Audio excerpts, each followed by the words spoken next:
Geoff's Wonderland. And welcome everyone to the 53rd episode of The Wonderland, in which Geoff, disguised as a lemming, attempts to discover the true meaning of charity by donating himself to a controversial genetic research program in which he is accidentally transformed into a large jar of marmalade. No, that's not what the program is about at all, and I am sorry if I led you on there, but you know, sometimes it's difficult to come up with different and interesting things to say in the introduction each week. So, well, full points to me for trying, at least. Anyway, for the benefit of those of you who are joining me here on the Wonderland for the very first time, I am Geoff. I am an Australian musician, singer-songwriter, comedian, amateur barista, fried chicken connoisseur, and full-time contemplator of things. And as such, I am your host here on the show, which is basically a weekly whirlwind ride through the cabins of my rather curiously crafted consciousness. Rather a dull ship on my lonesome. So, for me, it's great to have you here for today's show, which is going to be a little bit special in that I'm going to do something unusual today. Namely, and for the first time ever, I'm going to talk about a couple of subjects suggested by two of our regular listeners. Of course, and in order to examine and extrapolate these themes properly, we must now take off our shoes and cautiously approach that institution of interesting information, that nook of knowledge, that cavern of confirmation, that shrine of suggestion. Yes, it's time to gather at the alternative altar of theory time. Yo, you can't know what you can't know. I'm going to tell you what I think I know. And I know what I know. This is what I know. Theory time. And welcome to Theory Time, where anything can happen and probably won't. So, our first subject, and this one comes to us from John up in Oslo in Norway, is peanuts. Well, first of all, John, I want to point out that peanuts are not actually nuts. And so I can only conclude that the person who named them was a bit of a nut himself. No, peanuts are actually legumes, as are peas and beans. And botanically speaking, peanuts are also a fruit. So the next time your mum tells you to eat your beans or your peas, just push them to one side of the plate and calmly replace them with a handful of peanuts or a mango, whilst pointing out that it pretty much amounts to the same thing. But, you know, peanuts are very popular. They're very versatile and high in protein, which is good. Unfortunately, they're also very high in lectin, which is bad, apparently, as is being allergic to peanuts, especially whilst starving to death and coincidentally having access to nothing but peanuts. Speaking of death, another of our listeners, Trevor from Dartford in the UK, asks, why was stoning people to death so popular in the old days and why isn't it done so much now? Well, Trevor, you know, you've asked a very interesting question there, and to answer, I'm going to rely on my own knowledge and powers of logic and obvious conclusion, rather than fall into the cliched trap of consulting Wikipedia. You see, back in biblical times, Trevor, in the Middle East, where most of that stuff seems to have happened, proper weapons were difficult to come by unless you were in some kind of army. And there were, coincidentally, a lot of stones lying around. And so, for the average person, it was pretty much a question of convenience and cost-effectiveness, I think. In addition to that, the expression stoning tripped easily off the tongue and would clearly have been considered quite, I don't know, maybe fashionable to use in conversation. And so, for both of those reasons, it was relatively uncommon for mobs without access to actual weapons to set upon their victim with anything but stone, every man's implement of choice. Now, that isn't to say that other materials weren't tried and tested, including vegetables, fruit and eggs, although these were considered not so much lethal as just really messy and not very economical either. Palm trees were plentiful, though, and some attempts were, I believe, made to palm frond people to death. But this never really caught on, partly because palm fronding sounded too much like a beauty treatment, and also because the whole thing just took way too much time. On top of which, it was too easy for the victim to just run away.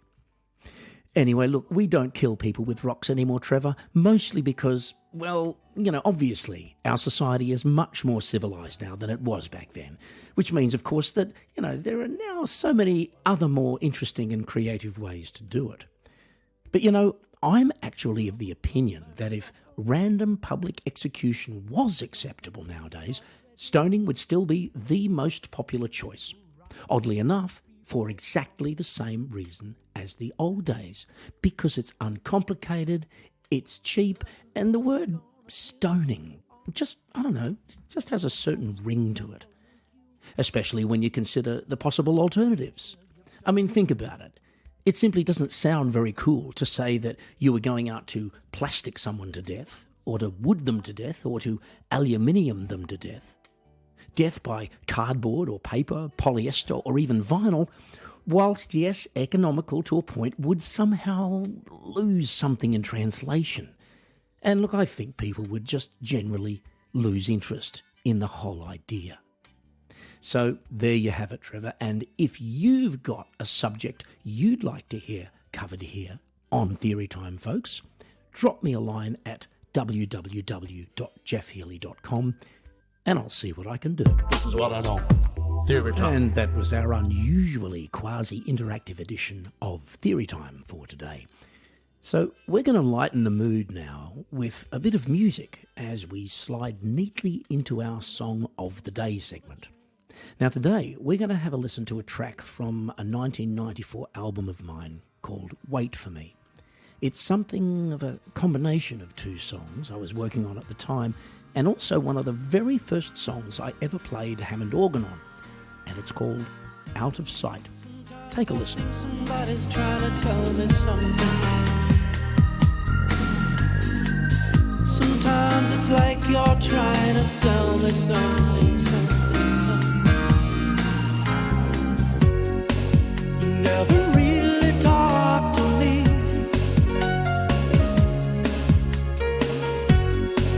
And it doesn't help our situation. If you could see it from here, you'd agree. No, please don't lighten the conversation.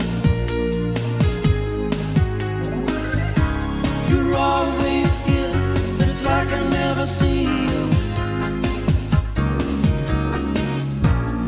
Too much to do is all you say to me. Here's what I say to you. Out of sight is out of mind. I ain't here to wait in line. How can you really care for me when yourself is all you see? Out of mind is out of sight. Oh, I won't stay to fuss and fight. Baby, it would never do for me to throw my love away on you, away on you.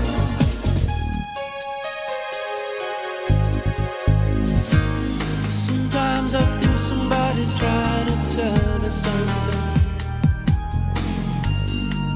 Sometimes it's like you're trying to sell me something. And you can hear the rest of that song, as well as pretty much everything I've ever recorded in my entire life, on any of the streaming services, including YouTube. And if you want to get most of my songs for free, you can do that by going directly to my website, which is www.geoffhealy.com, where you can share or listen to or download all of them for nothing. Zip, zero, zilch.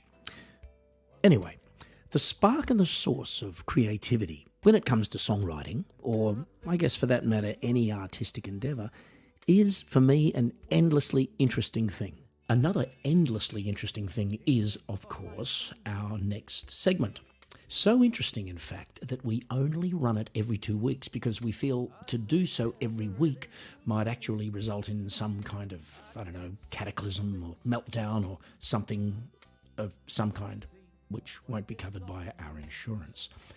So anyway, here it is, and I hope you're ready for another edition of Good Times with Big Jeff and Little Kev. So So, Geoff, can you be a little more excited? well, it's it's early, Kev, and I don't know about you, but I've not had my coffee yet, and it's hard for me to get it. Have you had your coffee yet, Kevin? You know what, Geoff? What do you think? Of course, I've had my coffee. I wouldn't have a phone call without a coffee first. It's the first thing I do. Like I stumble out of bed, or walk to the kitchen. Put the steamer on, and maybe burn something first. But anyway, I get the first coffee in, and then my day begins. But do you not find that time that you spend walking to the kitchen is a bit of a waste? I mean, do you not think that wouldn't it be easier if you could position yourself or the coffee machine closer, you closer to it or it closer to you, and then you could save time, Kevin. You could save time, and people are often aggravated, I find, between the point of being in bed and the point of getting coffee. So why not get rid of that? I'm just aggravated in general. So I mean, but what I'm saying. Okay. So you think that I should, remove that danger area, like from walking there, like there's I could fall and break my throat or something. Not be able to do the podcast. Yes.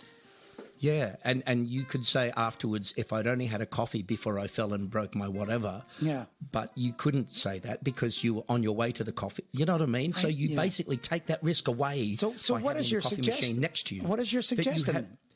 Well, put all the furniture on wheels, and that way you can adjust easily. Why would it? What do you mean? So it'd be like. So waking up in the morning is like put on the hard hat, start rolling all of the furniture. I mean, the bed, essentially. Let's talk about it. It's the bed, really. Yeah, so you take the bed and you start rolling it into the kitchen. Like, that's a major endeavor, isn't it? That's worse than just getting up and walking. Is it really, though? Is it really? What if you had tracks and some kind of automation, so you just hit a button on the side of the bed? Well, that's different. Right. Well, this is what I'm getting at. Yeah. Some kind of I mean, we're living in the 21st century, Kevin. I think it's about time that you updated your house to include such automation to take you on a series of tracks through the house towards the coffee machine in the kitchen, and I know where it is. And you could just pull up short of the coffee machine, and then you can reach with your arm without getting out of bed, and the coffee's on the way. You don't even have to get your head off the pillow. Yeah, but what would my wife think about that, being in the same bed? But she's still asleep. She's still sleeping. With all of this automation going on, you think so? Just imagine the sounds. Honey, just keep the headphones on. We're going to get my morning coffee. Yeah. Look, I can see it could be a stretch, Kev. I can see it could be a stretch, but look, it's something to think about. Now, there's something else that I've been thinking about that I want to share with you. God, help us. You've been thinking again. Now, it is, admittedly, it's something that we talked about earlier on a previous segment. A segment of the? Did we? Yeah, we did. Oh, a segment. And it was about your initial discomfort, I think, in being referred to as Little Kev. Do you remember that? Why do we have to keep digging this hole deeper, Geoff? Why normally it's you that digs it up, and I'm not digging today it up. was my turn. No, not today. You're not. No, but you're digging it up. You're like poking at me now. Yeah. No, I'm not poking. Kevin's got a problem being Little Kev. No. I want to offer you a panacea. Is that a word? Is that a pill? It could be. But pills are good. Pills are good.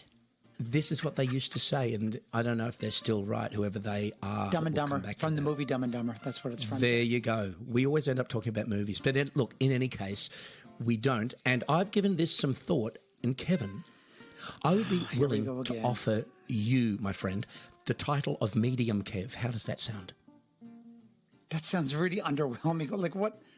That's not striving for anything. You know what I mean? Like, what? That's if you're offering me a title. That's like if I go to England and I'm offered a title. It's like Duke or whatever, Prince or what? But I get medium. What is that? Well, I could call you Prince Kev. I could do that. Would that make things better? That would suck. Really, that doesn't really go together. It's an interesting thought. What prince do you know whose name is Kevin? Like, that's such a weak name. Prince Kevin. Prince Kevin. Okay, Yeah, it sounds like the villain out of a comedy movie, Yeah. But in any case, look, I can't call you Big Kev, okay? Because I'm Big Geoff, and look, this podcast. The title's taken. Both of us. Is that what you said? The title's already taken, basically. The title's taken. What can I do? I'm in a bind here, Kev. Work with me, man. Work with me, and I know you will. Look, the thing is, if we were to call you Big Kev, I would have to rename myself Huge Geoff or Giant Geoff or Massive Geoff. Wait now. Why is or Jeff or why is the bar set for you? And you I can't like a go high below bar. it. It's not like Yeah, but we're not doing the limbo. But we're not doing the limbo. Doing the here, limbo. right? We're not. Yeah, because then you'd have to take the bar down, and I'd have to bend over backwards. It's not easy, because then you've got to walk on. You've got to. It's really hard to do the limbo. Have you ever tried to do the limbo? Jeff, I think it's time for another Have coffee. you ever tried it? It's time for another coffee. Okay, get another coffee. But I just want to point out that you're probably right, and I'm probably wrong about that. Did you say coffee? Did you say did coffee? say You coffee. said coffee. Honey, let's get the wheels going on the automated bed. Good times with Big Jeff And Little Kev. And that's it for this week's edition of Good Times. And Little Kev and myself will be back in 2 weeks' time with more improvised stupidity. So don't miss that. Now, before we got distracted by Good Times, we were talking about creativity. And it's different things for different people too, of course. But there is the widely held belief that misery is a useful catalyst, more so than happiness and infinitely more so than contentedness. Indeed, some of history's greatest artistic heights have been reached with a helping hand from things like unhappiness, pain, depression, angst, and despair. And so today I want to talk about this a little bit more, and the gravity of the subject qualifies it in no uncertain terms as Geoff's thought of the day. I was thinking about something. I think it was the thought of the day. I think it was the thought of the day. And welcome to Thought of the Day. Now, I think most of us would like to avoid unhappiness, if it's at all possible, wouldn't we? Yeah, it's a stupid question, perhaps, but even stupider would be the thought that it was even possible to avoid unhappiness. Because I think we all know instinctively that it's part of the great yin and yang of life. That is, you cannot possibly have good unless you have bad. You can't have black unless you have white. You can't have wet unless you have dry. You can't have hot unless you have cold. And if you're anything like me, you can't have coffee unless you have cream or milk, depending on what's available.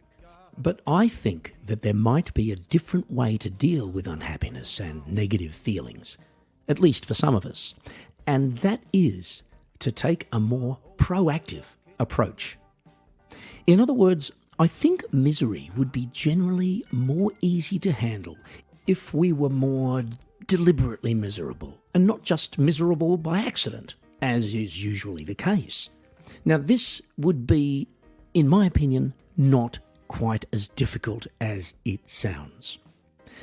Just as we have parties and parades and festivals and other gatherings to celebrate one thing or another, we could also, in order to channel and to master our innate negativity, put equal importance on and equal effort into creating, say, an international festival of misery with organised, coordinated events throughout every country on a particular day.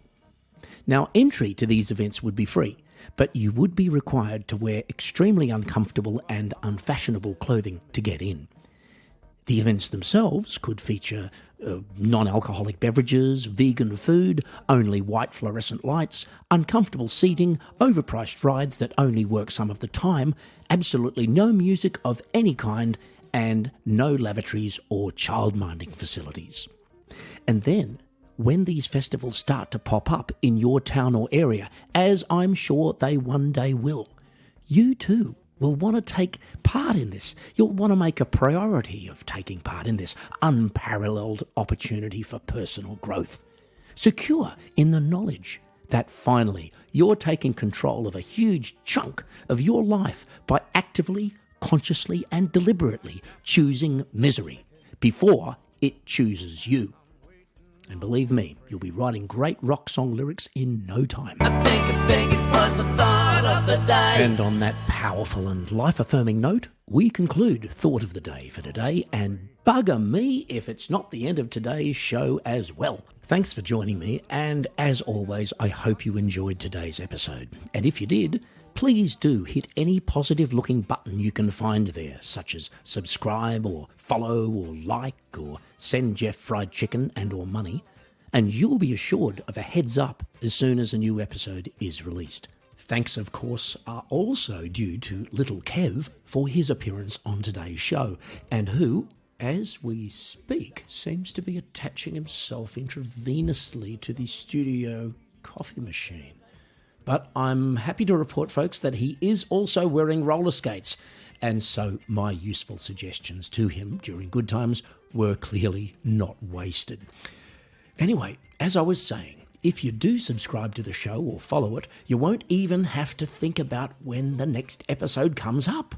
Unless, of course, you're listening on Spotify, which likes to keep things like that a secret. In which case, just remember, Friday is Wonderland Day. Also, if you'd like to get in touch with me for any reason whatsoever, you can do that via my website, which is www.geoffhealy.com. For now, though, it's goodbye from me, and I hope you'll be joining me once again real soon for another logic-defying ride through the Wonderland. Gotta get back to just Wonderland. Gotta come back to those